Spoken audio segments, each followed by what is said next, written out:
And I have the pleasure to introduce our graduation speaker, Christina Law, MBA'91D. Christina is Senior Vice President and Group President, Asia and Latin America, two very close geographically positions, at General Mills and INSEAD board member. Since graduating from INSEAD, Christina has had a fantastic career in consumer goods sector with responsibilities stretching all across the world in a true INSEAD manner. I know Christina will weave into her graduation speak some of her career steps, so let me just be brief. She spent 13 years with Procter & Gamble based in Geneva and Singapore, building numerous P&G categories and brands in different European and Asian Pacific markets. She then held various management positions in her 8 years with Johnson & Johnson, leading the growth of their baby and skincare businesses in Asia Pacific, before joining General Mills in 2012. At General Mills, she's now part of the top management team and responsible for leading the overall company vision, strategies and plans to grow its broad food categories and portfolio across the entire region. Christina is also a board member of INSEAD and a member of INSEAD Southeast Asia Council, contributing to INSEAD's success, supporting the school's governance, and also together with her husband have endowed a scholarship for women. Christina holds a bachelor's degrees in economics and political science from the University of Hong Kong and obtained her MBA in Fontainebleau in 1991. Christina is married, has 2 kids, lives here in Singapore. Please help me welcome Christina Law.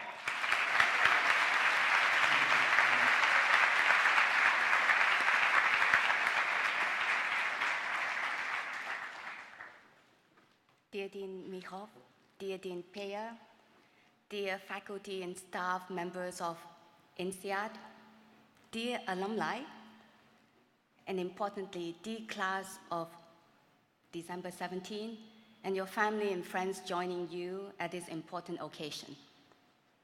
First of all, thank you, Dean, for inviting me to speak to this special promotion. I'm not going to give you a World Summit type of business talk, but I want to relate to you as an alumnus to the soon-to-be alumni on the personal journey and experience I had at and after INSEAD.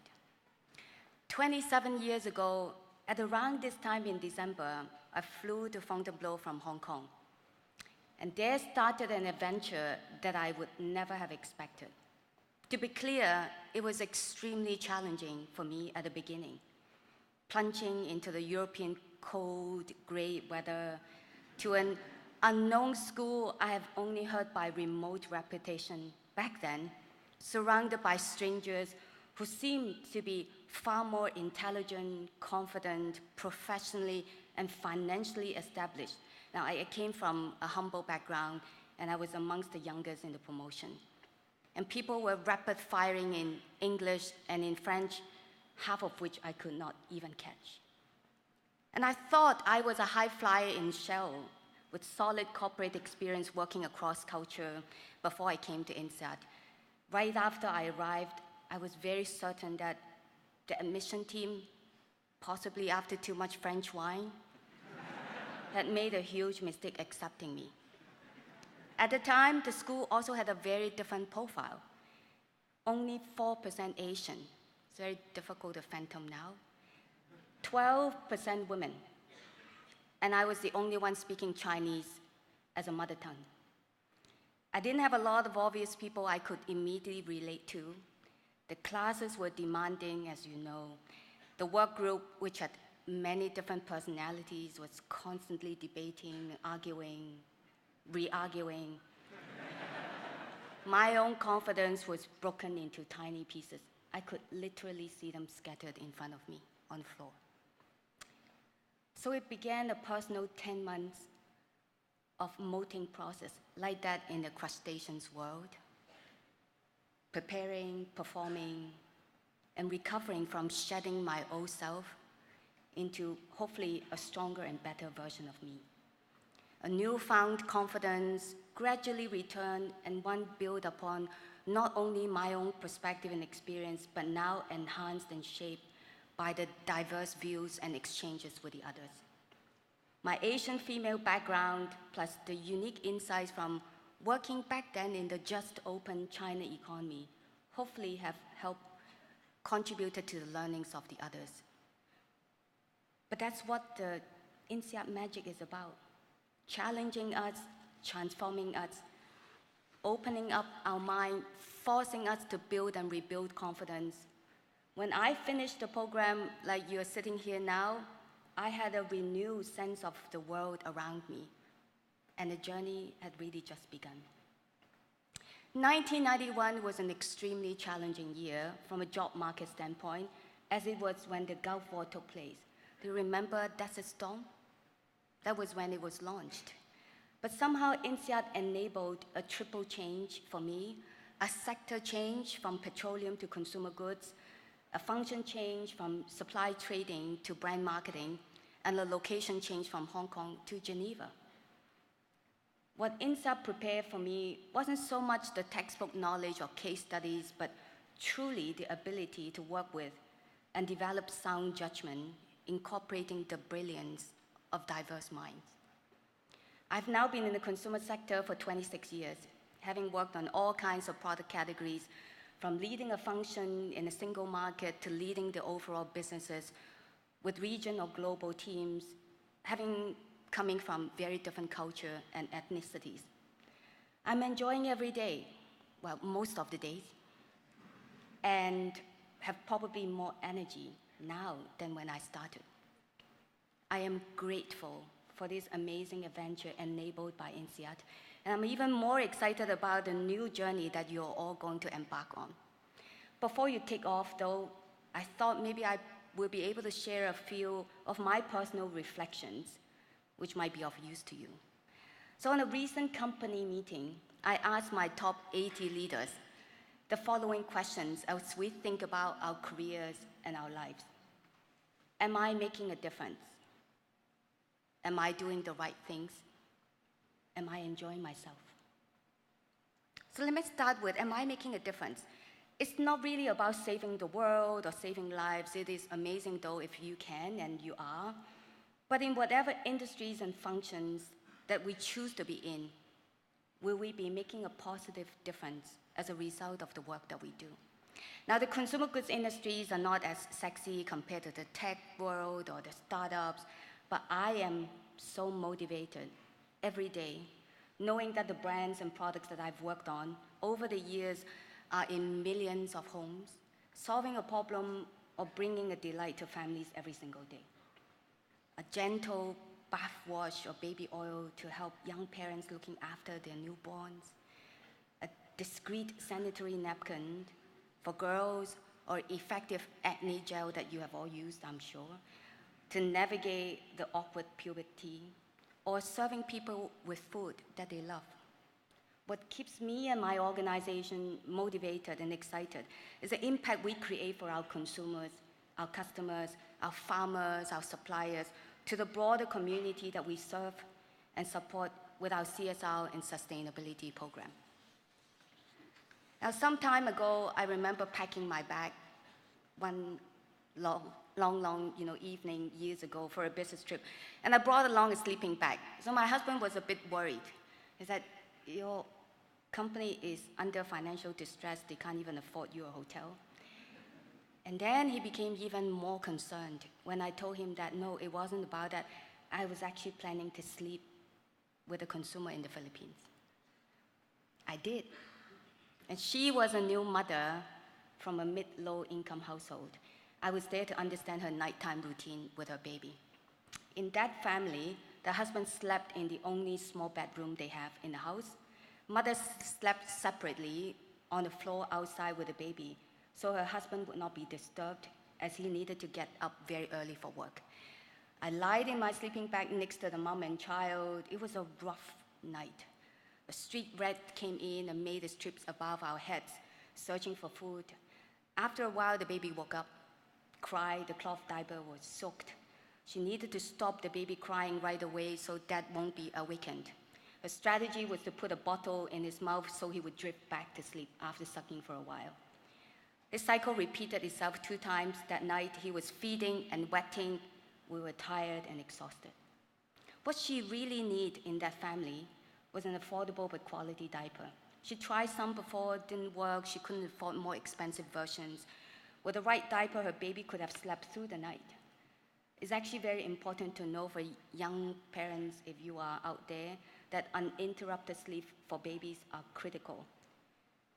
It's actually important to know that it has a direct relationship to neuroplasticity, which is a structural and functional change in the brain brought on by training and experience. What it means is that baby process what they learn and saw in the day at nighttime. That's part of brain development. With the right help, the family could also sleep on the same bed instead, away from the wandering rats. So these consumer learnings drove the team, drove me. It resulted in the development at the time of a low-cost diaper, which would last up to 8 hours, and they are designed for emerging market consumers. I can go on and on, whether it's the development of the best sunscreen that can prevent skin cancer and other UVA, UVB damages, that is not greasy for use, the healthy snacks that kids and parents both want because they are both nutritious and delicious. But even today, I make time, visiting homes, talking to consumers when I travel to different parts of the world. I'll be going to Brazil soon, I just came back from India, to learn about their aspiration, their evolving needs, figuring out then with my cross-functional teams, ideas or technologies or solutions that can help make their daily lives better. What about you? What difference do you want to make? What norm are you challenging? What status quo would you be pushing? How will you be able to positively impact the people that you are going to serve? Now, am I doing the right thing? That's the second question I asked. In September '92 in London, I had the opportunity to watch a play. I don't know whether any one of you have watched that. It's called An Inspector Calls. It's written by English dramatist J.B. Presley. The story was about a family being called on by an inspector regarding a suicide.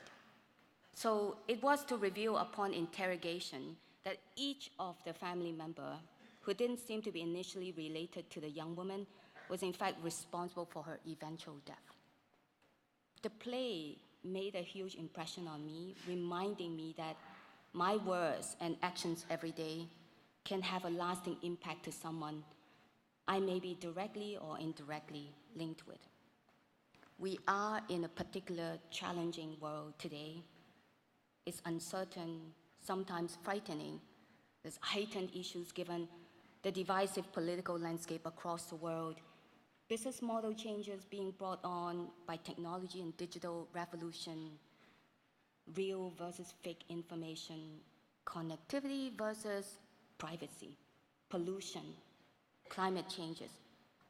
The recent strain of sexual harassment scandals and #MeToo movement revealed the deep-seated problem across sectors and across the world. I'm fortunate enough to have worked with companies with extremely strong values and ethical standards. It's so strong as part of the DNA that I would never accept any other way or move to another company which displays anything less stringent than that. But having said that, people even in these companies and elsewhere will make mistakes. Corruption, fraud, forgery, misrepresentation, harassment still happen. As leaders, we need to make sure that we establish the ethical, moral, and value compass that our organization can use to guide their behavior and decision-making, and with the needed training, governance, and control in place. And females in business can be more vulnerable. Apart from the potential of harassment and assaults, there exists also intimidation that is shaped by broader culture norm of a country apart from what's in a company's own workplace. So I recalled when I was a young brand manager, taking over a business in South Korea. I flew over from Geneva to Seoul with my 2 European male colleagues, who were my predecessor as well as my finance manager. And we are there to meet our business partner, a large Korean company. I walked into the big, long meeting room. I still remember that so vividly, with at least 10 men sitting on one side and I sit in the middle opposite to them on the other side. The head of the company, a male in his late 50s or early 60s, started off my first meeting with him with, "Are you married?" If I was surprised, I tried my best not to show. I slowly said, "I am not. How about you?" He did not answer my question and continued, "How old are you?" I then looked straight in his eyes with a slight polite smile. It's really not nice to ask a woman her age in front of everybody else. Maybe I'll tell you later. He then backed off after some more exchanges, and we were able to see each other eye to eye from that day forward. I've had similar situations in other countries. Some men might not even look at you when they talk. I learned the importance of carrying myself with confidence, professionalism, and authenticity, and to convey in no lack of clarity when needed that you will not be intimidated no matter how important that individual, that meeting, or that deal was. Today, I still too often found myself in many external senior leaders industry forums where I would be the only, or at most amongst a handful of female present. So there's still a long way to go when it comes to much more diverse senior executives makeup. In our company, we have a Women in Leadership initiative where we create a platform for women to exchange ideas, to get training and support, and to remove, or at least preempt, gender-related barriers that could prevent women to excel. When I travel, I will meet with the female colleagues in the company there to share my own experience and support, and will also involve our male colleagues when their awareness or contribution to create a right working environment would be required. So as we think about competing in this complex world, ever-changing world today, will you commit to holding yourself first to the highest value standard so you can in turn set the right tone at the top to hold your teams to the same? Now, am I enjoying myself? Are you enjoying yourself? Are we having fun? What makes you happy? Beyond making a difference in whatever you have passion in, chose to do the right thing, what is still needed to get that true inner happiness? Each of us is a different human being and motivated by different things. But for me, it's first the ability to continue to learn and grow. New knowledge, experiences, and skills enabled by an intense curiosity and learning agility give me joy and energy. Secondly, but even more importantly, is a love and relationship with families and friends. So I've often been asked, by both gender actually, but certainly working women, can we have it all? I think we can, but there's a big but here. The but is that the all is defined by you, for you, and not by someone else.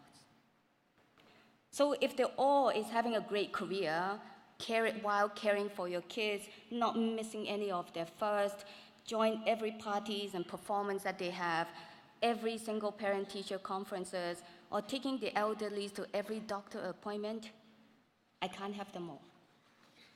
But I tried my best to give all I have for my work and for my family in what I can add value. I can't and shouldn't do everything, and we try to not let guilt feelings creep in when I did miss something even with my best effort. And you need also a partner who not only understands, but also shares your aspiration. So the all must be defined by what are essential to my and my family's happiness, but not a summation of what a perfect mother and wife, or husband and dad for that matter, as well as what a working professional will each accomplish together. So is that hard? Sure. But life too easy is not too exciting either, right? And lastly, the importance of friends. Certainly the INSEAD friends. And they are the diamond grade of friendship. strong, sparkling, very valuable, and the value appreciates over time, and you can even pass that on to the next generation. So we had a post-Singapore Marathon dinner earlier this month with an INSEAD friend to celebrate finishing the runs. 2 days from now, I'm eager to get onto the plane and fly to Japan for a week-long ski trip with another INSEAD family who lives there. You know what? It's our kids and theirs Snapchatting each other to set that up. So treasure each other. All these amazing people that you've spent a precious 10 months with, that have so much diversity in culture, in perspectives, and in gender. And while the female representation of your class has gone up to 38% from 12% my time, they are still precious. So treat them and all the other women you meet in your lives with utter respect and love. They will give you back so much more in return. And treasure the school. Come back often to keep that connection alive. And give back often in any small or big ways you can. Now, off to your exciting adventure, class. Make a difference. Do the right thing. Enjoy yourself. And let your business be a force for good. Congratulations and best of luck.